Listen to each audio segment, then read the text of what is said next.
sore, Bapak Ibu. Selamat bergabung dalam pertemuan kita sore ini. Hari Spiritualitas Montfortan. Pertama-tama saya ingin mengucapkan terima kasih atas waktu yang berkenan Bapak Ibu saudara-saudari sediakan untuk mengambil bagian dalam acara ini. Selanjutnya kami ingin berterima kasih kepada Komisi Spiritualitas dan Panitia tahun Benua Asia dan Oseania yang telah menggagas acara ini, yang bekerja siang dan malam untuk mewujudkan acara yang sangat indah ini, oleh karena menyatukan kita sekalian, para anggota kerabat Santo Montfort atau Perserikatan Maria Ratu Segala Hati dengan Serikat Maria Montfortan, kemudian juga para putri kebijaksanaan, lalu juga mungkin ada legioner simpatisan dalam medan virtual ini. Tema yang akan kita dalami bersama pada sore ini sudah disebarluaskan melalui sebuah artikel yang saya duga Bapak Ibu tidak sempat untuk membacanya, oleh karena mungkin baru disebarluaskan pada sore ini. Aloy sudah baca. Ada yang sudah baca ya, Pastor Aloy dari Papua New Guinea yang juga sedang cuti rupanya berkesempatan membaca. Nah, apakah di antara Bapak Ibu yang sempat membaca ada yang bisa sempat mengerti atau tidak? Oleh karena materi yang disajikan ini ada bagian yang terkait dengan informasi, lalu ada sedikit bagian yang terkait dengan formasi. Nah, informasi ini terkait dengan arsip. Ya, tidak semua orang tahu informasi-informasi ini. Nah, apakah informasi ini penting untuk kehidupan kita? Itu juga sebuah pertanyaan yang ada dalam hati saya.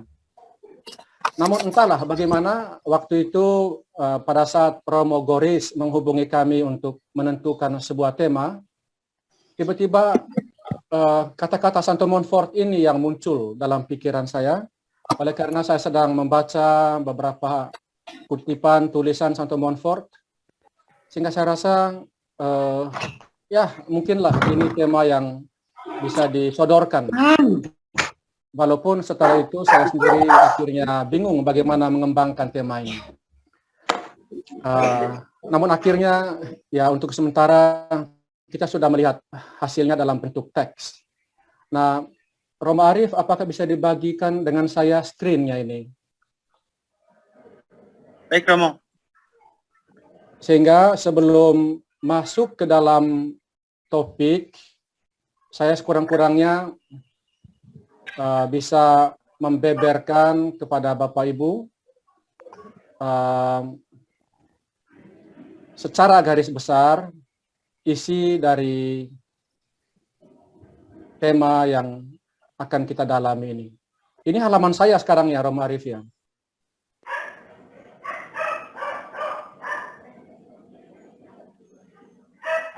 Romo Arif. Ini masih oke. Ini masih belum sekarang tadi kita melihat artikelnya Romo, sekarang kita melihat Romo. Oke, apakah bisa di-sharing dengan saya screen-nya, Ibu? Ya. Sekarang kita sudah melihat karena Allah adalah Bapakku.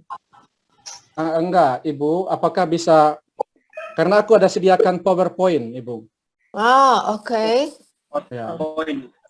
Admin siapa ya yang adminnya di sini hari ini? Bisa dikirim ke saya, Bu. Enggak, Romo Arnold dari hostnya, Oh iya. Dari co-host. Sekalian tolong yang jadi admin, peserta yang belum mute, di-mute ya, karena sangat mengganggu. Suara Romo Arnold jadi tertumpang oleh suara-suara lain. Iya. Sudah bisa di-sharingkan? Oke, terima kasih. Terima kasih, Ibu. Ya, Ini, bisa dilihat ya halamanku ya? ini. Belum, Romo lagi loading. Oke, masih lagi loading ya. Oke. Yang mana sih suaranya, Mas? Ya, ini bisa lihat ya sekarang ya. Lagi di starting. Screen share. Ya, sekarang bisa, Romo. Baik, Bapak Ibu, Sekarang ini kita tema. lihat. Ya. Ini tema kita. Sebelum masuk ke dalam artikel, aku ingin membacakan secara global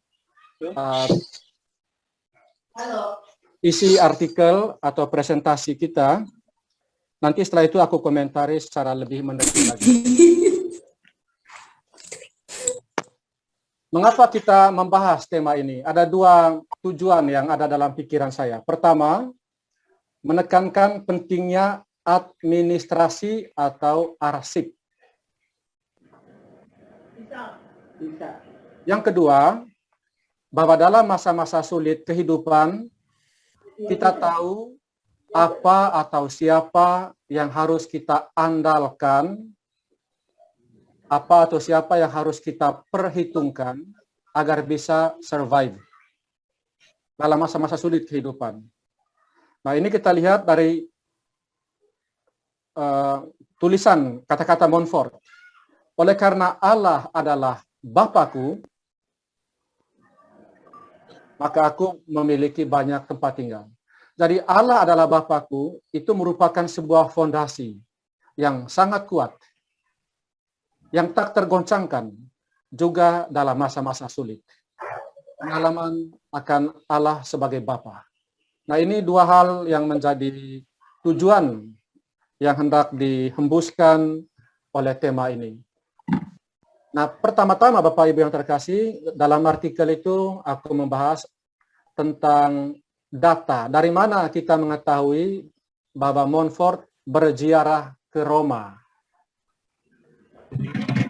Yang pertama itu adalah informasi autobiografis. Artinya, informasi yang datang dari Montfort sendiri. Montfort sendiri mengatakan bahwa dia akan pergi berziarah. Ini terjadi pada tahun 1706, pada awal masa Prapaskah. Pada saat itu, Montfort sudah diusir dari keuskupan Poitiers di Prancis Barat. Dia tidak boleh lagi berkarya di situ. Montfort yang baru memasuki tahun ke-6 imamatnya, itu dia bingung setelah ini mau bertugas kemana, mau buat apa, begitu. Kepada siapa harus bertanya. Bukan hanya uskup Poitiers yang mengusir dia, tapi juga beberapa tahun sebelumnya, pembimbing rohaninya di Paris, namanya adalah Le Sassier, itu telah dalam tanda kutip memecat dia, tidak lagi menerima dia sebagai anak asuhan spiritualnya. Jadi Montfort ini seorang yang terhempas benar-benar, walaupun di Poitiers ini sendiri dia juga memiliki seorang pembimbing rohani, seorang Yesuit bernama Pastor de la Tour. Tapi Bapak Montfort pada awal 1706 ini berada dalam situasi yang sangat membingungkan. Dia berkata bahwa saya akan pergi berziarah. Tanpa menyebut kata Roma secara eksplisit, begitu. Mengapa dia tidak menyebutnya? Pertama-tama bisa jadi oleh karena dia tidak ingin membuat orang-orang yang mengusirnya itu menjadi merasa terancam atau bagaimana? Sebab sekarang ini Montfort ini mau naik tingkat, naik banding, katakanlah demikian. Dia ditolak di Keuskupan Poitiers, sekarang dia pergi ke Paus. Nah, Paus ini kan pimpinannya uskup. Jadi dia tidak ingin menimbulkan rasa nggak nyaman dalam diri uskupnya ini. Namanya Monseigneur de la Poipe. Karena itu Montfort tidak menyebut itu. Namun bisa jadi juga Montfort tidak menyebut Roma oleh karena memang ya antara Prancis dan Italia pada saat itu situasinya nggak terlalu aman. Jalur yang dia tempuh untuk sampai ke Roma itu adalah jalur yang berbahaya. Ada banyak pencuri, perampokan, penjahat, dan lain-lain yang beraksi di sepanjang perjalanan. Nah, kalau orang tahu bahwa Montfort akan ke Roma, bisa jadi orang-orang yang tidak suka dengannya akan bersekongkol, akan bersepakat untuk memusnahkan dia di perjalanan, begitu. Jadi Montfort ini menyebutnya bahwa dia akan berangkat ke Roma dan menyebut bahwa dia mempunyai banyak intensi yang dia bawa dalam hatinya. Intensi ini bukan hanya untuk warga di mana dia telah menjalankan karya misi dengan sukses di pinggiran kota Poitiers, di kampung-kampung. Tak buka cover-nya. Ada yang bernama Montbernage. Nah, dia juga membawa dalam hatinya begitu banyak wujud. Antara lain juga, dia pergi ke Roma ini bukan hanya terutama untuk bertemu dengan Paus, untuk mengetahui masa depannya, di mana harus berkarya dan bagaimana, tapi juga untuk mencari Yesus Kristus, kebijaksanaan. Jadi perjalanan ke Roma ini adalah perjalanan spiritual, misioner. Ini sesuatu yang luar biasa. Ini Montfort pada usia segitu ya, masih sangat muda, 6 tahun imamat, ya 34 tahun, begitu. Nah, informasi kedua, kita mengetahui bahwa Montfort ini pergi ke Roma, Bapak Ibu yang terkasih, ini dari para penulis biografi Montfort. Begitu. Para penulis biografi Montfort ini pasti bersandar pada informasi-informasi yang disampaikan oleh orang-orang kepada mereka, dan orang-orang ini pasti secara langsung atau tidak langsung pernah mendengar informasi ini dari Montfort atau dari Brother Mathurin yang menemani Montfort sepanjang hidupnya, begitu. Bapak Montfort ini pernah pergi ke Roma, begitu. Walaupun Brother ini tidak sempat pergi ke Roma, dia hanya sampai di pinggiran kota Poitiers, di sebuah kampung namanya Ligouze. Ngomong-ngomong, di antara para peserta ada yang masih belum tahu mungkin ya cara untuk mendiamkan mikrofonnya. Ya. Tapi tidak apa-apa, mohon kesabaran untuk semua yang lain karena ini sebuah sarana yang baru untuk kita semua. Nah, Bapak Ibu yang terkasih, yang sangat mengherankan adalah bahwa 4 penulis biografi Avalie Montfort ini semuanya menyebut bahwa Montfort memang pernah berziarah ke Roma. Penulis biografi yang pertama, katakanlah bernama Joseph Grande, dia adalah seorang sejarawan, dia menyebut ini. Kemudian teman di seminari menengah, teman di seminari tinggi, namanya adalah Jean-Baptiste Blain. Dia juga menyebut tentang ziarah yang dilakukan oleh Montfort ini ke Roma. Pasti Blain ini mendengar langsung dari Montfort. Ya. Dan bahkan di dalam biografi tulisannya, Blain ini juga mengutip seorang Romo lain yang bertanya kepada Montfort, apa yang kamu lihat pada waktu kamu pergi ke Roma? Montfort menjawab, saya tidak melihat apa-apa. Nah, dari sini Bapak Ibu yang terkasih, kita mengetahui bahwa motivasi Montfort pergi ke Roma ini bukanlah untuk turisme. Di antara Bapak Ibu mungkin ada yang pernah ke Roma. Montfort ke Roma bukan seperti kita untuk pergi melihat Basilika Santo Petrus, untuk melihat Pantheon, untuk melihat Coloseo, untuk melihat Circo Massimo, untuk melihat segala hal yang lain yang di Roma ini sangat memukau. Tapi untuk pertumbuhan hidup rohaninya sendiri dan untuk bertemu dengan paus, ya. Bukan Basilika Santo Petrus yang penting, tapi pausnya itu bagi dia bukan hanya untuk melihat paus dan foto-foto dengan paus, tapi untuk bertemu dengan dia, untuk bicara langsung dengan dia. Karena ada sesuatu yang sangat penting berkaitan dengan keselamatan jiwa-jiwa yang ingin dia diskusikan dengan paus.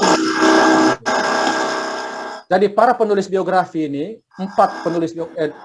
dua penulis biografi sudah saya sebut. Nah, penulis biografi yang ketiga adalah namanya Charles Bernard. Dan yang keempat namanya adalah Pico de la Rivière. Nah, Bapak Ibu, ini nama-nama orang Prancis yang cukup sulit. Namun saya hendak mengatakan bahwa dua penulis biografi yang terakhir ini umumnya bersumber pada dua penulis biografi yang pertama, Joseph Grande dan Baptiste. Nah, Bapak Ibu yang terkasih, walaupun sudah ada bukti-bukti autobiografis dan biografis ini, ada juga orang-orang yang masih ragu bahwa Montfort ini pernah ke Roma. Ngomong-ngomong, apakah dari pihak sentralnya Zoom ini ada yang bisa menghentikan Berikan Romo, berikan peserta ini? Mohon maaf, aku bisa minta co-host supaya bisa bantu mute yang lain gitu, Romo. Iya, pasti ada orang yang bisa bagian hostnya itu kan. Hostnya bisa dipindahkan dulu. Nanti aku minta co-host gitu. Nanti aku bantu. Ya. Sudah aku hentikan ya.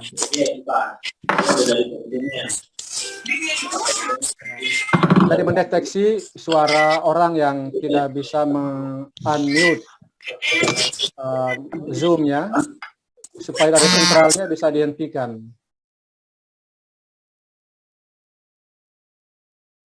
Loh, Romonya malah ke mute. Ya, sebentar. Ini masih mem-mute semuanya karena ada yang nggak bisa mem-mute. Ya, sekarang saya bisa meng-unmute. Bisa, ya. Bentar ya.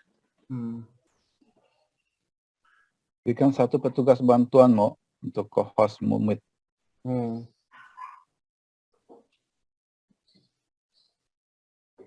Sudah ya? Mbak Yeyen, sudah? Halo? Mbak Yeyen sekarang udah jadi host, Mbak Yeyen. Iya, sudah di mute semua. Oke. Mute semua ya. Baik. Sekarang saya tidak perlu kembali lagi ke PowerPoint. Kita lanjutkan aja dengan bercerita aja, sederhana saja. Bahwa ada orang-orang yang masih meragukan apakah Montfort ini memang pernah ke Roma. Pasalnya sederhana saja, oleh karena mulai 1716 tahun Montfort meninggal sampai dengan 1965. Dengan demikian baru-baru saja ini abad yang lalu tidak ditemukan satupun bukti di Roma bahwa Montfort pernah meninggalkan jejak di Roma. Ya, bagaimana mengetahui? Nah, kalau dia pernah beraudiensi dengan Paus Clemens ke-11, di mana arsipnya? Apakah ada pencatatan di bidang resepsionis di Vatikan, apa tanggal sekian, jam sekian? Memang dikatakan bahwa Pak Montfort beraudiensi secara pribadi dengan Paus ini tanggal 6 Juni 1716. Nah, dicari di Vatikan itu 6 Juni itu 1716 itu. Maaf, 1706. Tidak ditemukan begitu bukti bahwa Montfort bertemu dengan Paus. Ya. Orang mencari sepanjang ya lebih dari 200 tahun bukti Montfort pernah ke Roma itu. Tidak ditemukan. Tiba-tiba, Bapak Ibu yang terkasih, sangat mengejutkan, pada 7 Juni 1965. Dari 7 Juni 1965. Seorang konfrater asal Belanda yang juga menjadi salah seorang yang mengawali kehadiran Montfortan di Italia, namanya Joseph Friesen, tiba-tiba dia mampir di sebuah gereja kecil di pinggir kota Roma, bukan di pinggir kota Roma, di pinggir sungai Trastevere, ya tidak terlalu jauh dari Vatikan itu, sungai Trastevere atau sungai Tibur dalam bahasa Indonesianya, gereja San Biagio della Pagnotta namanya. Dekat dengan kedutaan besar Prancis di situ. Montfort ditemukan tanda tangannya di dalam gereja itu. Tanda tangan misa. Misa dilaksanakan 2 hari sebelum dia beraudiensi dengan Paus, yaitu pada hari Jumat 4 Juni 1706. Begitu. Ini sungguh-sungguh mengejutkan. Setelah pencarian bertahun-tahun, tidak ditemukan bukti. Nah, ini menjadi sebuah bukti sejarah yang tak terbantahkan bahwa Montfort ini memang pernah pergi ke Roma. Nah, sekarang beliau ini mempunyai intuisi. Oke, ini sekarang ini di sini adalah gereja San Biagio. San Biagio. Ini tidak terlalu jauh dari kedutaan besar Prancis. Nah, Montfort ini kan orang Prancis. Dekat situ juga ada gereja Santo Louis dari Prancis. Ini raja Prancis yang menjadi santo, yang menjadi pelindung Santo Montfort. Jadi Louis Marie de Montfort ini berasal namanya itu berasal dari Raja Louis ini. Nah, di situ ada gereja namanya Santo Louis dari Prancis. Oh, Santo Louis dari orang-orang Prancis lah, kira-kira demikian namanya. Tapi dalam bahasa Prancisnya adalah Saint Louis de France.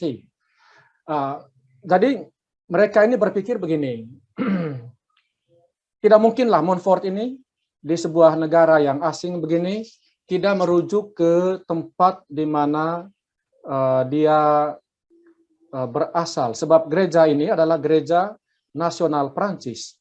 Pasti Montfort memiliki hubungan dengan gereja ini. Mereka berkomunikasi dengan pihak arsip di sana. Pihak arsipnya bilang, tidak usahlah kalian datang. Sia-sia, di sini tidak ada hal yang terkait dengan Montfort atau yang terkait dengan sejarah tahun 1706 itu. Jadi tidak usah datang, begitu. Karena tertutup demikian, maka Pater Friesen ini akhirnya meninggal tanpa sukses. Tapi penemuan pertama ini sudah luar biasa. Saya di dalam artikel saya memberikan gambar tanda tangan Montfort, tanda tangan di register misa ya, di gereja kecil San Biagio della Pagnotta di pinggir sungai Trastevere di Roma. Nah, dari segi namanya Pagnotta itu ada hubungannya Bapak Ibu dengan pane. Pane itu artinya roti. Jadi diduga Montfort pergi ke sana untuk membagi roti kepada orang-orang miskin atau juga untuk minta roti bagi dia sendiri. Sebab dia pun miskin juga. Dia melakukan ziarah jalan kaki ke Roma ini dengan sepenuhnya berserah pada penyelenggaraan Allah. Hidup dalam kemiskinan yang total, begitu. Jadi dia tergantung pada pemeliharaan orang, pada kemurahan hati orang. Begitu. Nah, setelah Pater Friesen ini meninggal,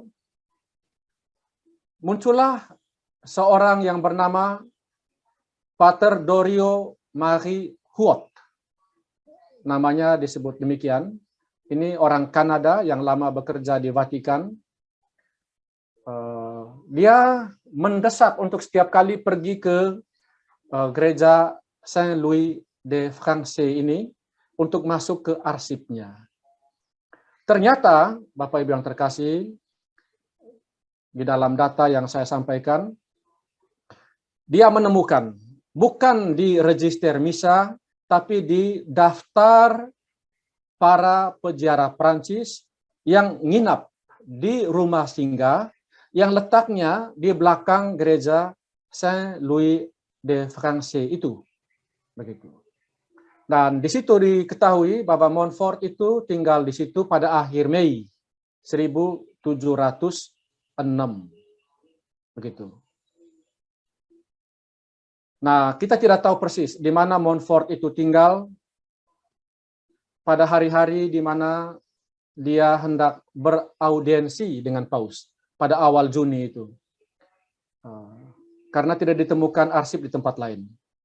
Namun dua bukti ini, Bapak Ibu yang terkasih, sudah merupakan pendasaran yang tak terbantahkan untuk menegaskan bahwa Montfort memang pernah berziarah ke Roma. Nah sekarang, apa pesan yang mau disampaikan di sini, Bapak Ibu yang terkasih? Seperti yang saya sudah sampaikan tadi, adalah pentingnya administrasi atau arsip. Administrasi, arsip itu bukan hanya berhubungan dengan akuntabilitas dan transparansi, tapi berkaitan dengan sejarah. Dia bercerita tentang apa yang terjadi dahulu, sekarang, dan yang akan datang. Jadi, arsip ini sangat penting. Sangat penting. Administrasi itu sangat penting. Nah, oleh karena itu, di antara kita yang hadir, aku kira ada banyak romo-romo SMM. Nah, kita dapat melihat bagaimana kita berkarya di paroki, ya, atau di lembaga kategorial yang kita tangani, dipercayakan kepada kita untuk dianimasi. Ada juga Bapak Ibu pengurus KSM, ya. Ini sangat penting untuk sejarah, arsip, dan administrasi. Begitu. Jadi ini sebuah pekerjaan yang tidak boleh dilalaikan. Sebab kalau administrasi itu amburadul, ya sejarah tidak dapat dibangun di masa depan. Dan arsip ini perlu disimpan dengan baik. Nah, kita bersyukur bahwa arsip yang ada di Gereja San Biagio della Pagnotta, arsip yang disimpan di Gereja Saint Louis de France, itu tidak dicampakkan ke tempat sampah oleh orang-orang yang tidak merasa bahwa itu semua adalah hal-hal yang penting. Begitu. Ternyata untuk kita SMM, di sana ada jejak-jejak yang terkait dengan riwayat hidup Santo Montfort, guru rohani kita bersama. Jadi tanpa dua bukti material ini, informasi biografis dan autobiografis tentang Montfort yang ke Roma ini hanya akan dianggap sebagai sebuah kebohongan belaka. Jadi para penulis biografi itu bisa dituduh sebagai pembohong karena nggak ada buktinya. Bahkan Montfort sendiri bisa dituduh sebagai pembohong. Nah, hal yang indah Bapak Ibu yang terkasih, sesungguhnya Montfort ini bukanlah seorang yang suka bombastis bercerita tentang ziarahnya ke Roma ini. Dia tidak suka bercerita, sehingga orang yang bertanya kepada dia pun dijawabnya dengan sangat singkat, begitu. Apa yang kamu lihat di Roma? Dia jawab, tidak ada. Ya. Mungkin dia juga tidak suka untuk ditanya lebih jauh tentang ziarahnya ke Roma itu. Karena akhirnya yang penting itu adalah hasil dari ziarah itu. Bukan bahwa seringnya kita berziarah ke Roma atau ke Tanah Suci, tapi akibat konkret nyata setelah itu apakah ada atau enggak? Kita boleh berziarah berkali-kali ke Tanah Suci, ke Roma, atau ke Lourdes, tapi kalau tidak ada akibat konkretnya dalam kehidupan nyata, tidak mengubah batin kita, ya itu hanya akan menjadi sebuah turisme saja. Ya, kita bersyukur atas semua yang dilakukan oleh orang-orang ini berkaitan dengan arsip-arsip ini. Arsip dari Gereja San Biagio della Pagnotta ini sekarang ada di Vatikan, di Perpustakaan Vatikan. Arsip dari Gereja Saint Louis de France ini masih ada di tempat yang sama. Baik, Bapak Ibu yang terkasih, hal yang terakhir adalah berkaitan dengan kata-kata Santo Montfort. Oleh karena Allah adalah Bapakku. Nah, di sini kita ingin merenungkan bagaimana Montfort mengalami Allah sebagai Bapa. Nah, kita sebetulnya sangat tercengang oleh karena referensi sangat sedikit tentang hal ini. Montfort tidak terlalu banyak bercerita tentang pengalamannya dengan Allah sebagai Bapa. Tapi sedikit dari referensi yang kita miliki, itu sifatnya itu sangat menohok. Sangat kuat, begitu. Sedikit tapi sangat kuat. Nah, saya di dalam artikel, Bapak Ibu yang terkasih, membeberkan apa yang terjadi berkaitan dengan Montfort pada tahun awal dia berada di Paris, sekitar ya 1694, 1695 begitu. Bagaimana dia yang berangkat ke Paris dengan mengandalkan penyelenggaraan ilahi dan bergantung pada kebaikan begitu banyak orang, tiba-tiba mendapati dirinya hampir terhempas di pinggir jalan. Oleh karena orang yang menampung dia namanya adalah Pastor de la Barmondière, itu meninggal. Dia tidak tahu mau kemana lagi setelah ini. Begitu. Nah, Bapak Ibu barangkali ada yang ke Paris. Nah, Pastor de la Barmondière itu ada di Saint-Sulpice, di gereja Saint-Sulpice, dekat dengan Montparnasse di Paris itu. Nah, kemana dia akan pergi setelah meninggalnya pastor yang baik ini, yang menampung dia dengan begitu banyak seminaris yang miskin. Ya. Nah, dia meninggal, mereka akan merana, akan melarat, begitu. Dan dalam suratnya ini yang ditujukan kepada pamannya, Montfort berkata, "Aku memiliki di surga seorang bapa yang memperhatikan segala-galanya." Waduh. Dia bilang, untuk ini saya tidak cemas, saya tidak khawatir, karena saya punya bapa. Saya punya bapa di surga yang memperhatikan segala-galanya.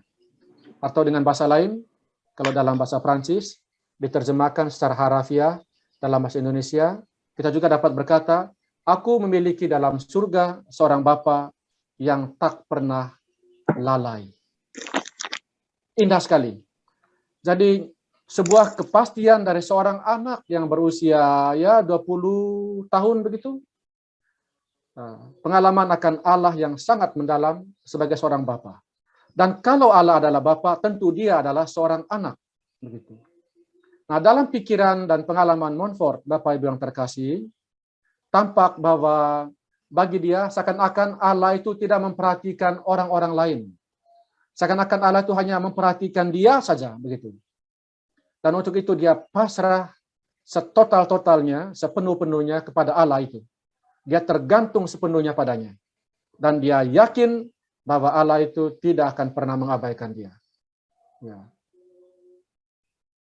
Nah, berkaitan dengan ini, Bapak Ibu yang terkasih, ada seorang penulis biografi yang bernama Lecomte.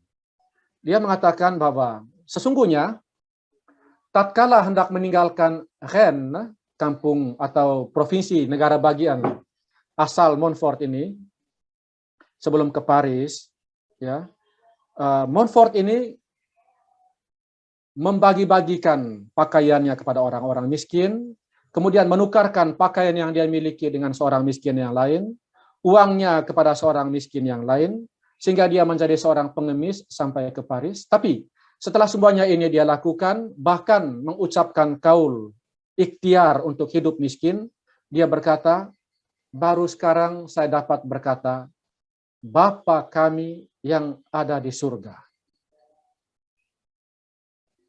Bapa kami. Jadi doa Bapa kami yang sering kita ucapkan itu menjadi kata-kata yang tanpa makna kalau tidak ada pengalaman nyata di baliknya. Nah, bagi Montfort, dengan hidup miskin, dia akhirnya memahami apa arti kata Bapa. Sebab Allah adalah Bapa yang akan menyelenggarakan segala-galanya untuk dia. Nah, Bapak, Ibu yang terkasih, Montfort ini dalam salah satu suratnya kepada ibunya, dia juga mendeklarasikan. Dia bilang, mohon maaf ya Ibu, aku sekarang di dunia ini tidak lagi mengenal manusia sebagai Bapak atau sebagai Ibu. Karena Bapakku sekarang adalah Dia yang di surga, Ibuku jelas adalah juga ya Bunda Maria yang di surga. Dan ini kita teringat akan apa yang dikatakan oleh Montfort dalam buku Bakti yang Sejati kepada Maria, di mana Montfort berkata, barang siapa tidak memiliki ya Allah sebagai Bapa, ya jelas juga wajar tidak juga memiliki Maria sebagai ibu, begitu. Jadi menempatkan diri kita sebagai saudara-saudari dari Yesus Putra itu membuat kita memiliki relasi sebagai putra, sebagai anak dengan Allah sebagai Bapa, juga Maria sebagai ibu dalam kuasa Roh Kudus tentu. Ya. Akhirnya Bapak Ibu yang terkasih, ada satu konsekuensi dari pengalaman akan Allah sebagai Bapa ini, yaitu Bapak Montfort ini menjadi seorang yang bebas merdeka. Uskup Poitiers berpikir bahwa dengan mengusir Montfort dari keuskupannya, sepak terjang misioner Montfort ini akan berakhir. Montfort ini sudah tamat, sudah binasa. Ya, mereka tidak tahu bahwa karena Allah adalah bapaknya Montfort, ya tempat tinggalnya Montfort itu bukan hanya Poitiers. Karena ada paus yang mengatakan, pergi ke Prancis, kamu punya banyak tempat tinggal di sana. Ya, kerjalah dalam ketaatan kepada para uskup. Ya. Jadi kalau uskup Poitiers menolak, ya Montfort pergi ke Saint-Malo. Uskup Saint-Malo mengusir dia pergi ke Nantes. Uskup Nantes mengusir dia pergi ke La Rochelle. Sampai akhir hidupnya. Dan bukan hanya La Rochelle, tapi juga keuskupan Luçon, selalu di Prancis Barat, begitu. Jadi dua keuskupan terakhir tidak mengusir Montfort, karena uskup-uskupnya sealiran dengan Montfort, atau Montfort ya menerjemahkan dengan baik idealisme para dua uskup ini yang adalah teman-temannya. Sama-sama mereka kuliah di Seminari Saint-Sulpice di Paris. Jadi kalau Montfort diusir, Montfort tidak binasa. Ya. Uskup Poitiers boleh mengkapling keuskupan Poitiers itu secara teritorial. Montfort itu bebas merdeka, terbang kemana-mana untuk mewartakan kabar gembira. Seperti Yesus, ditolak di suatu tempat, dia kebaskan debu dari kakinya, dia pergi dengan tenang ke tempat lain. Jadi dengan senang hati, dia pergi ke tempat lain untuk mewartakan kabar gembira. Sebab untuk itu, Yesus diutus. Untuk itu juga, Montfort diutus oleh Paus Clemens ke-11 ke Prancis, mewartakan kabar gembira dari tempat yang satu ke tempat yang lain, membaharui janji-janji baptis umat untuk penyegaran semangat hidup Kristiani. Tatkala diusir, mungkin dalam hati Montfort tersenyum. Karena mungkin dia berkata, mereka tidak tahu apa yang mereka lakukan. Sebab mengusir Montfort, mengusir hamba Allah ini adalah ungkapan dari sebuah ketidaktahuan kesalahpahaman. Ya, tapi itu merupakan sebuah bukti lagi bahwa apa yang Montfort lakukan bukanlah untuk kepentingan dirinya sendiri, tapi untuk kemuliaan Allah semata-mata. Demikian Bapak Ibu yang terkasih, sharing saya. Sekarang saya akhiri, kita lanjutkan dengan session tanya jawab. Terima kasih. Terima kasih Romo Arnold sudah memberikan pemaparan yang sangat baik sekali. Kita pada kesempatan ini tidak bisa tepuk tangan ya, tepuk tangan virtual. Ya. Baik, Romo Arnold yang terkasih, untuk peserta kami akan memberikan termin yang pertama ini 3 pertanyaan untuk nanti dijawab oleh Romo Arnold. Bisa melalui chat atau langsung bertanya kepada Romo Arnold. Saya mau tanya, boleh bisa? Silakan memperkenalkan dulu nama dan asalnya. Ya, saya. Penanya Nama pertama saya, Ibu tadi. Ibu siapa tadi yang bertanya? nama saya Maria Stumfel. Saya lahir di Semarang, Indonesia, tapi saat ini saya tinggal di Jerman. Bukan saat ini, saya sudah lebih lama tinggal di Jerman daripada di Indonesia. Saya sangat senang, sisi positif dari COVID adalah salah satu sehingga saya dapat mengikuti Totus Tuus yang diselenggarakan oleh Romo JJ. Pertanyaan saya, apa sebenarnya masalahnya apa sehingga Montfort ditolak atau dikeluarkan atau diusir dari berbagai macam uskup di Perancis? Sudah Ibu ya, satu pertanyaan. Terima kasih. Ya, baik. Saya. Penanya kedua, Ya, memperkenalkan nama dan asalnya. baik. Nama saya Bruder Blasius dari Jakarta Selatan. Baik, leader, silahkan. Ya, yang saya tanyakan, apa hubungannya Santo Montfort dengan kelompok Legio Maria? Terima kasih.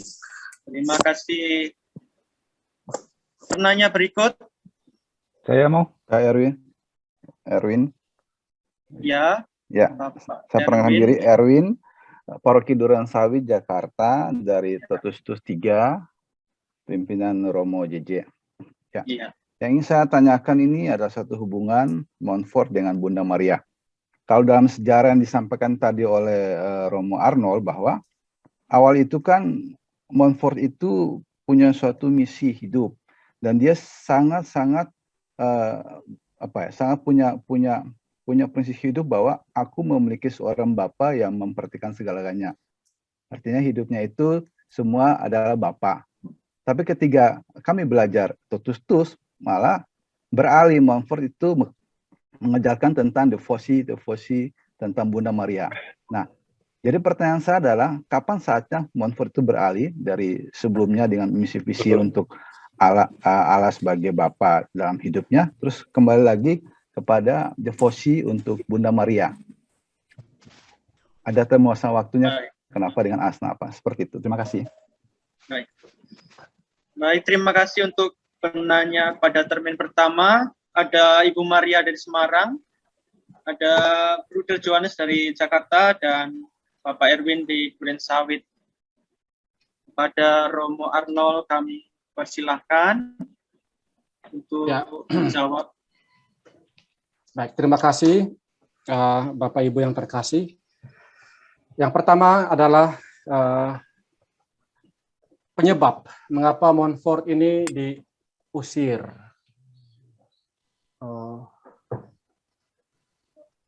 Bukan hanya di satu keuskupan, tapi di beberapa keuskupan. Tadi saya sudah sebut 3 keuskupan. Mengapa Montfort diusir? Kalau diteliti, sebetulnya itu adalah salah paham atau bahkan mungkin juga ada rasa cemburu di antara para klerus, begitu. Dan di antara para klerus ini ada yang punya akses dengan uskup, begitu. Informasi yang disampaikan ke uskup kemudian dimanipulasi atau bagaimana, sehingga seakan-akan informasi sepihak ini yang didengarkan oleh uskup itu menjadi sebuah kebenaran, sehingga Montfort ini menjadi korban. Persisnya di Poitiers, tempat di mana Montfort berkarya selama hampir 5 tahun lah begitu, 1701 sampai 1705. Awalnya adalah di tempat penampungan para sampah masyarakat. Gedungnya masih ada di Poitiers ya, Bapak Ibu ya. Itu disebut Hôpital Général. Jangan berpikir bahwa itu kalau diterjemahkan dalam bahasa Inggris menjadi General Hospital, artinya rumah sakit umum. Bukan. Itu adalah tempat penampungan sampah masyarakat.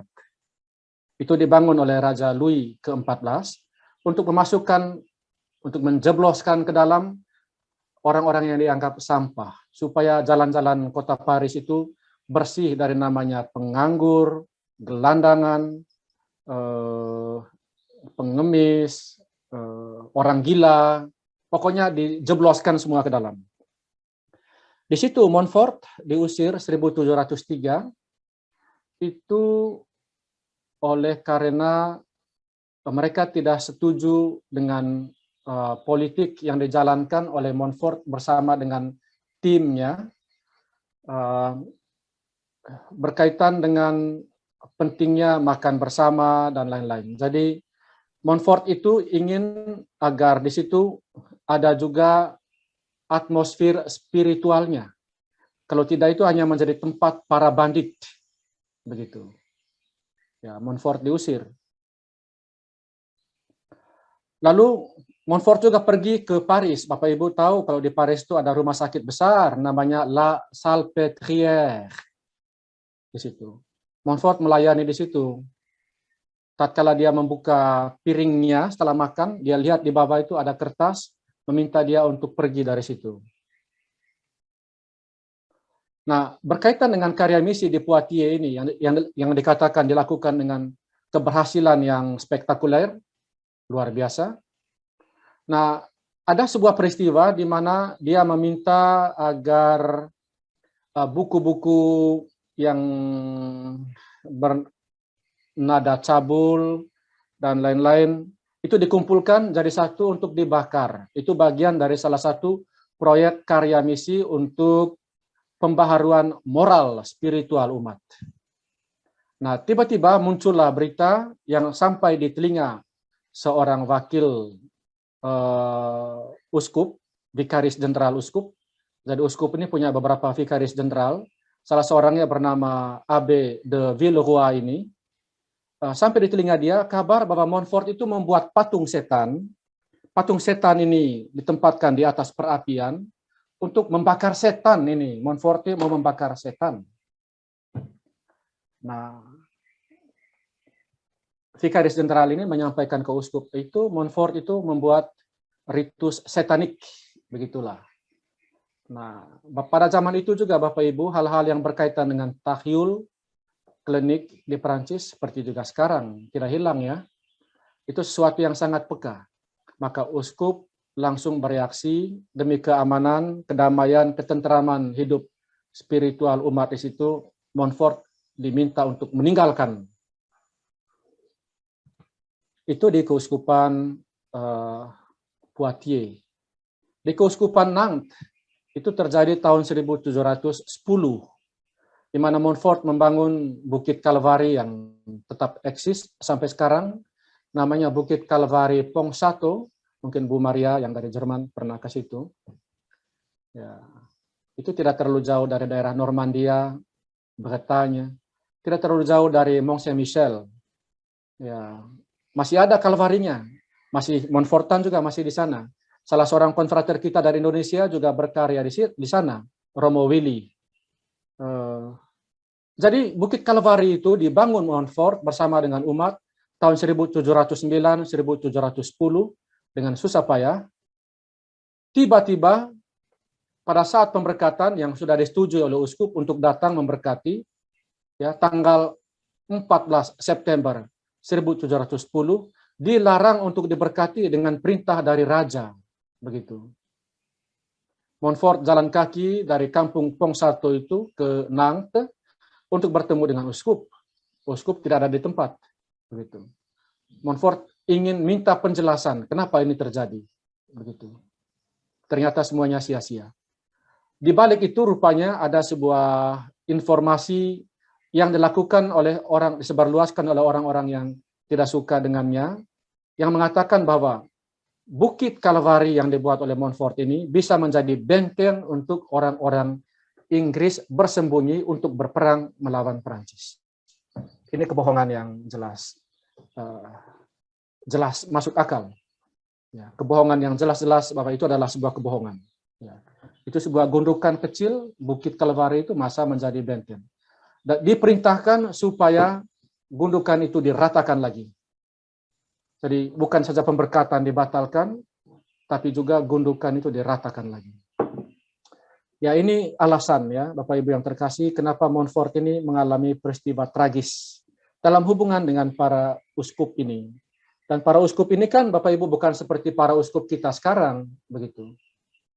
Para uskup kita ini di Indonesia tentu sangat merakyat. Para uskup Prancis zaman itu adalah zaman feodal, Bapak Ibu yang terkasih. Para uskup itu semua adalah bangsawan, begitu. Itu semua bangsawan, tingkatnya tinggi. Tidak semua orang punya akses ke mereka, dan tidak selalu bahwa mereka ada di keuskupannya, gitu. Kadang-kadang mereka berada di tempat lain, keuskupannya dijalankan oleh beberapa vikaris, begitu. Dan Montfort ini adalah bukan seorang misionaris yang memiliki akses ke orang-orang yang demikian.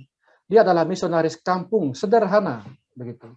Maka kalau dia diterima oleh Paus Clemens ke-11 di Roma itu oleh karena Paus ini sungguh-sungguh merupakan pengejawantahan dari seorang bapa yang maha baik yang Montfort alami dalam hubungannya dengan Allah, begitu. Bapa yang maha baik ini, Paus Clemens ini menerima Montfort dan mengetahui bahwa dalam dirinya ada sesuatu yang luar biasa, begitu. Sehingga mau menerima dia dan mengutus dia, begitu. Mengakui nilai seorang misionaris kampung, Montfort ini. Ya, ini luar biasa, Bapak Ibu yang terkasih.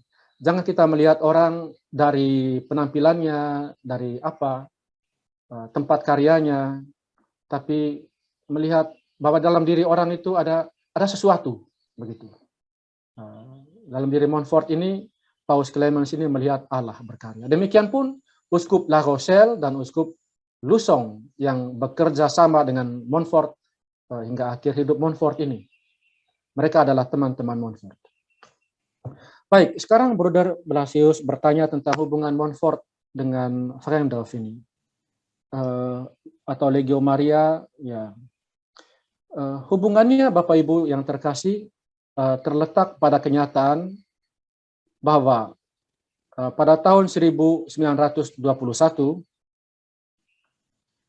Freundorf dan teman-temannya di Mira House di Dublin itu berdiskusi tentang bakti yang sejati kepada Maria, begitu.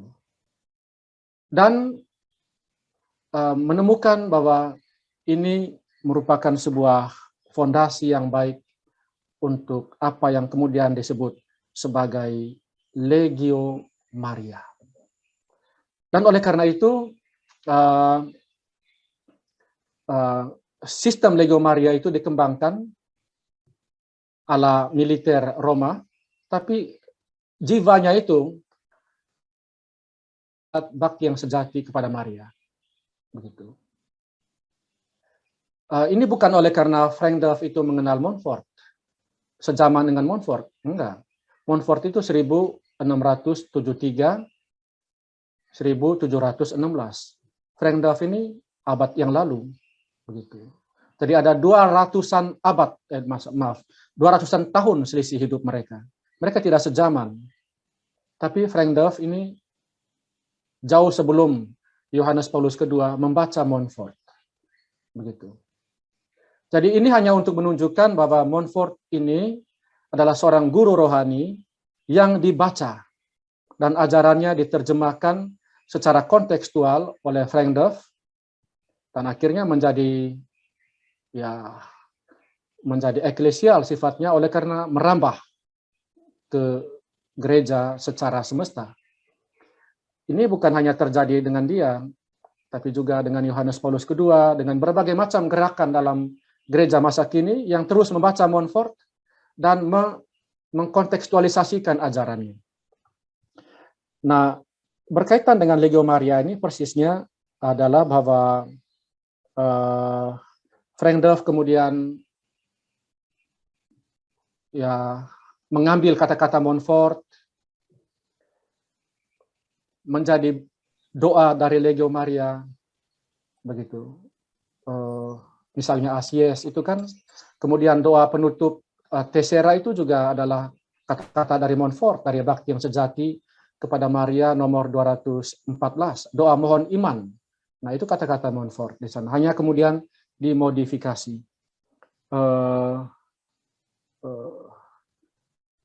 Frank Duff sendiri mengatakan bahwa Legio Maria, jiwanya itu adalah jiwanya Montfort. Kata-kata Legio Maria, doa-doa Maria, Legio Maria itu adalah gema dari kata-kata Montfort sendiri.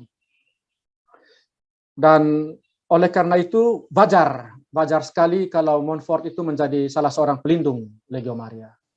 Karena seluruh semangat Legio Maria itu semangat Montfort.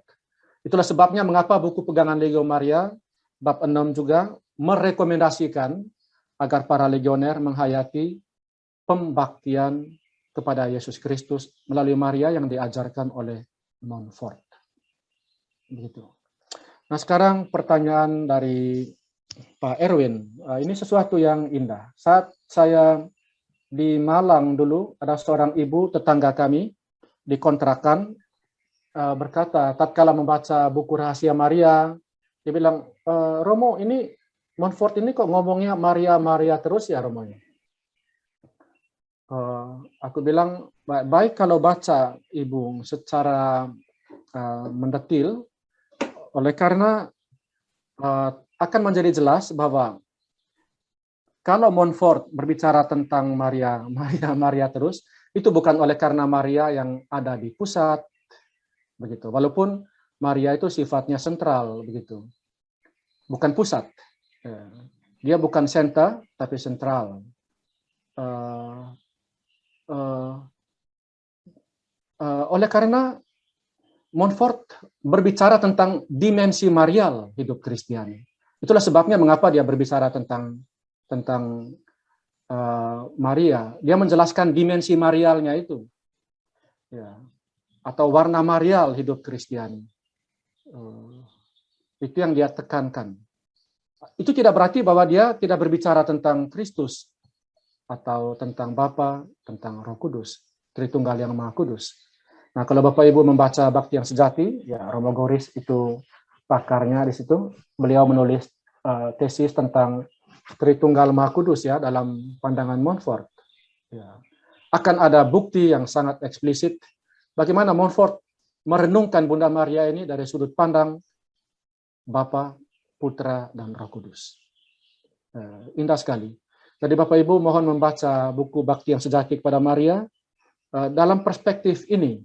Nah, kalau Montfort tidak berbicara secara eksplisit tentang Bapa, Putra, dan Roh Kudus secara terus-menerus, itu bukan oleh karena mau mengabaikan itu. Jadi tidak ada istilah di sana beralih, gitu. Jadi Montfort seakan-akan mulai dengan Bapa, kemudian dia beralih ke Maria. Seakan-akan mengabaikan Bapa, lalu kembali lagi ke Bapa. Enggak.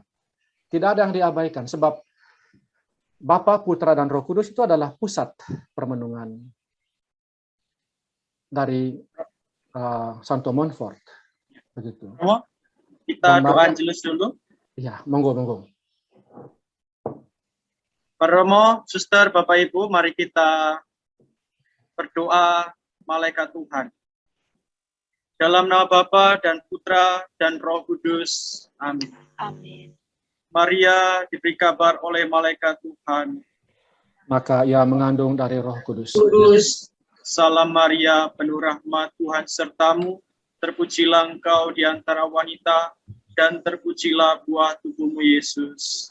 Santa Maria, Bunda Santa Allah, Maria, Bunda Allah, doakanlah kami yang berdosa ini, sekarang dan pada waktu kami mati. Amin.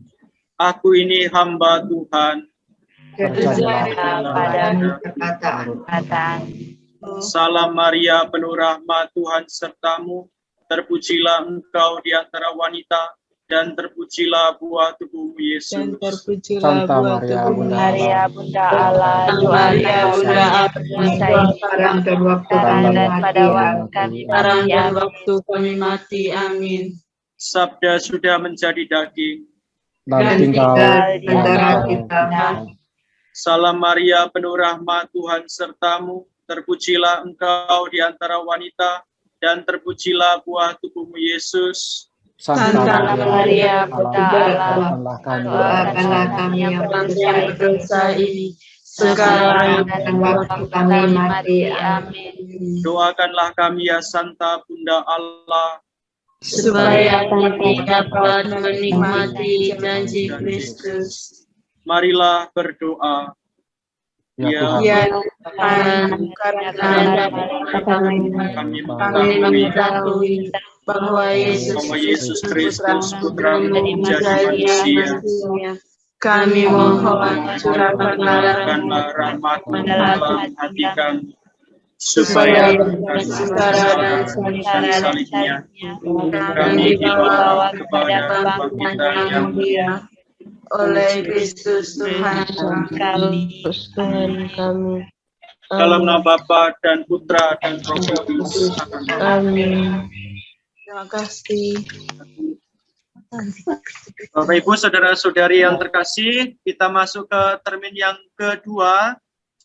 Tadi sebelum ada dari Ivan Jakarta Timur, itu di kolom chat bertanya kepada Romo Arnold, apakah contoh bentuk spirituality of fidelity of the cross dalam karya misinya?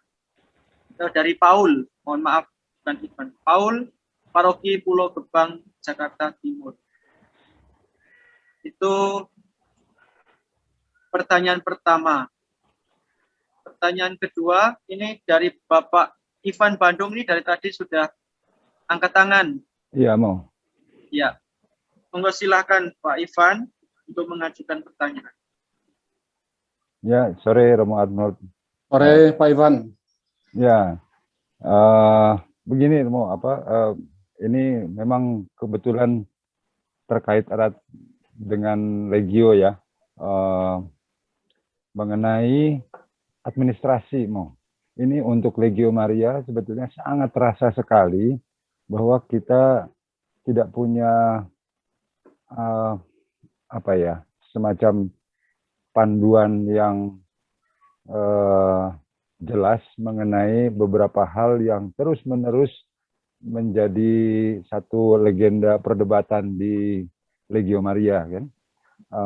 Ada beberapa hal nih Romo yang bisa saya contohkan, misalnya larangan pemberian materi oleh legioner dan lembaga dan dewan-dewan legio. Kemudian juga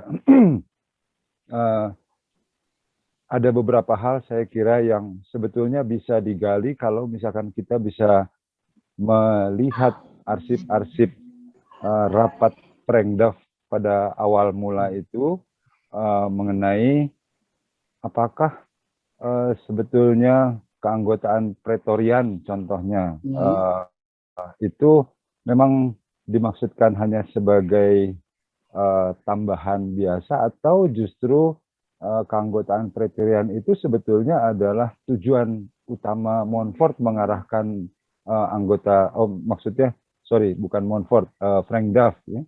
Tujuan utama Prengdav sebetulnya untuk membuat para legioner itu mempunyai satu cara hidup yang sentral pada ekaristi, rosario, ibadat harian begitu ya gitu. Nah itu sering juga sampai sekarang saya kira jarang sekali presidium-presidium setahu saya ya itu kayaknya diarahkan untuk dimotivasi untuk meningkatkan keanggotaannya menjadi keanggotaan pretorian gitu ya. Nah contoh lain misalnya pertemuan patrisi ini oleh salah seorang pemimpin rohani di US itu yang sudah 9 tahun membimbing, itu dia temukan bahwa patrisi ini sebetulnya cara yang efektif, sangat efektif untuk meratakan pengetahuan iman dari yang katakanlah jomplang, ada yang sangat tahu, ada yang sangat lemah, itu menjadi balance gitu ya. Nah, tetapi ini pada prakteknya pertemuan patrisi ini kalau misalkan di Bandung saja itu diselenggarakan dalam bentuk webinar kalau sekarang webinar, kalau dulu ya seminar-seminar biasa gitu. Padahal ada beberapa prinsip dalam pertemuan patrisi itu yang saya kira bukan seperti itu, bukan seperti tidak akan tercapai kalau misalkan diselenggarakan secara seminar yang seperti biasa gitu ya. Nah, ini semua rasanya bisa dijawab kalau misalkan kita bisa mempunyai akses membuka arsip-arsip di konsilium, Romo. Nah, Ivan, langsung ke pertanyaan intinya. Ya, sebetulnya ini ya masih ada yang lainnya. Ya, ini sebetulnya sedikit berkomentar dan karena kalau nggak salah Romo punya akses ke konsilium ya gitu nih. Jadi saya cuma menyampaikan bahwa rasanya ini sangat dibutuhkan ya ajaran mengenai pentingnya administrasi ini khususnya bagi legioner. Legio Maria. Baik, Pak, terima kasih. Ya, terima kasih. Oke, terima kasih. Pertanyaan ketiga dari Bu Weni dari Putu Sibau. Itu bertanya ke Romo Arnold, perbedaan doa lisan dan doa batin. Saya kira termin kedua sudah terisi 3 pertanyaan. Ya, terima kasih. Romo Arif, fidelity to the cross dalam karya misi Montfort.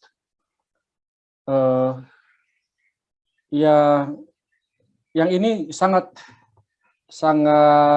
eksplisit ya, karena Montfort ini dijuluki sebagai Rasul Salib dan Rosario. Ya, 2 hal itu berkaitan dengan salib, Rasul Salib. Itu oleh karena dalam karya misinya Montfort selalu menancapkan, menanam atau mendirikan salib di tempat-tempat di mana dia mengakhiri karya misinya. Jadi ini juga suatu yang indah. Artinya ini terkait dengan Kristus. Salib itu kan misteri keselamatan kita. Jadi di akhir salib dia mengorganisir proses untuk membangun Kalvari atau mendirikan sebuah salib di perempatan kampung, di pojok jalan. Dan ini semua masih ada, Bapak Ibu yang terkasih, di wilayah Prancis Barat. Ada banyak Kalvari yang dibangun oleh Montfort yang direhab, begitu. Ini menjadi monumen-monumen budaya kultural di Prancis Barat sampai saat ini. Jadi kontribusi Montfort di bidang ini tetap bertahan juga setelah 300 tahun beliau berpulang. Ya. Jadi fidelity to the cross dalam misi. Ini secara material ya Bapak Ibu yang terkasih. Tapi cross salib sebagai sebuah pengalaman batin ya, itu juga selalu mendampingi Montfort. Khususnya dalam hal ini kalau kita memahami salib sebagai tantangan, sebagai cobaan, begitu. Sebab selama karya misinya, tantangan cobaan itu tidak pernah absen dari kehidupan Montfort. Dan tampaknya Montfort juga tidak senang kalau tidak ada tantangan atau cobaan. Sebab tantangan atau cobaan adalah isyarat awali bahwa karya misinya akan berbuah.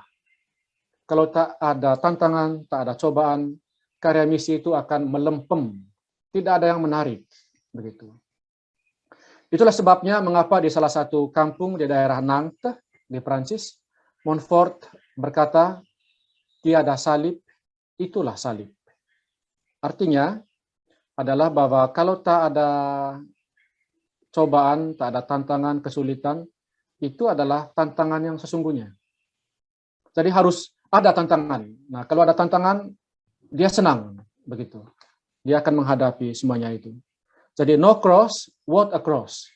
Betapa beratnya hidup kalau nggak ada tantangan, begitu. Nah, kalau ada salib, dia senang, gitu. Jadi jangan takut juga dengan salib-salib. Berkaitan dengan ini, ada permenungan yang lebih mendalam yang ditulis oleh Montfort dalam salah satu bukunya yang diberi judul Surat kepada Sahabat-sahabat Salib. Nanti kalau Bapak Ibu sempat bisa membaca spiritualitas salib Montfort di dalam surat ini, tapi juga di dalam buku yang lain yang ditulis oleh Montfort yang diberi judul Kasih kepada Kebijaksanaan Abadi atau Cinta kepada Kebijaksanaan Abadi. Jadi fidelity to the cross ini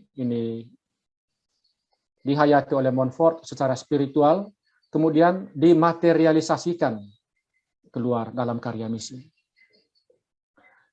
Keprihatinan Pak Iwan ini sesuatu yang memang penting. Ya, bagaimana kita bisa merekonstruksi intensi dari Frank Duff sendiri dan teman-temannya pada awal pendirian Legio Maria berkaitan dengan tema-tema yang disampaikan. Misalnya tadi itu adalah berkaitan dengan keanggotaan pretorian, kemudian pertemuan patrisi, dan lain-lain. Terus terang, kita memiliki komunikasi yang baik.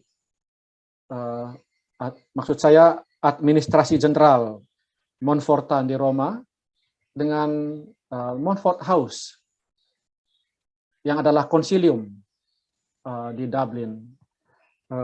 Pater Jenderal itu merencanakan untuk ke sana juga dengan saya waktu itu rencananya pada tahun 2020, tapi semuanya batal oleh karena tiba-tiba COVID ini menjadi raja dunia ini.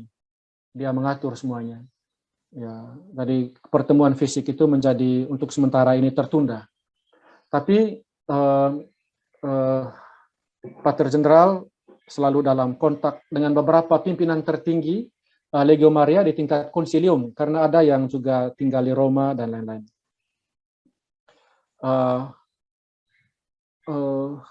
Namun pada tingkat presidium, Bapak Ibu yang terkasih, ini juga arsip ini penting untuk peralihan informasi, kemudian koordinasi dan lain-lain dari presidium yang satu, dari administrasi yang satu ke administrasi yang berikutnya.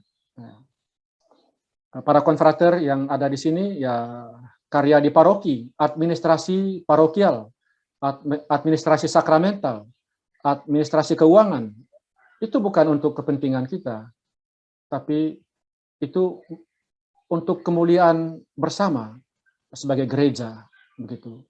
Itu bukan hal material administratif belaka, tapi itu hal yang spiritual juga sifatnya, begitu. Mengurus uang itu spiritual sifatnya. Jadi bagaimana mengurus administrasi keuangan paroki, ini hal yang sangat penting, penting untuk kredibilitas, akuntabilitas kita. Bu Wendy bertanya tentang perbedaan antara doa lisan dan doa batin. Ya, doa lisan kalau kita merujuk ke penjelasan Montfort dalam buku Rahasia Rosario, Bapak Ibu yang terkasih, doa lisan itu tidaklah bertentangan dengan doa batin, begitu. Karena apa yang diucapkan lewat mulut secara lisan itu juga sesuatu yang sifatnya batinia, yang terungkap keluar. Jadi kita jangan mempolarisasi doa batin dan doa lisan. Ini sangat indah dalam doa Rosario yang memadukan keduanya. Di sana secara batin kita terfokus pada misteri yang direnungkan, tapi oleh karena misteri itu kita renungkan bersama dengan Bunda Maria, secara lisan kita ucapkan Salam Maria, Salam Maria.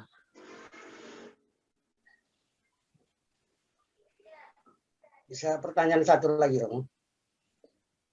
Baik, Romo, terima kasih untuk jawabannya. Ya, karena waktu kita terbatas, mohon maaf, Romo, Bapak Ibu Suster yang terkasih. Ada salam dari Pater Jenderal untuk kita semua, Pater Luisinho. Beliau tadi juga ikut bergabung sebentar bersama kita, hanya karena tidak mengerti bahasa Indonesia. Dia menyampaikan salam untuk kita semua.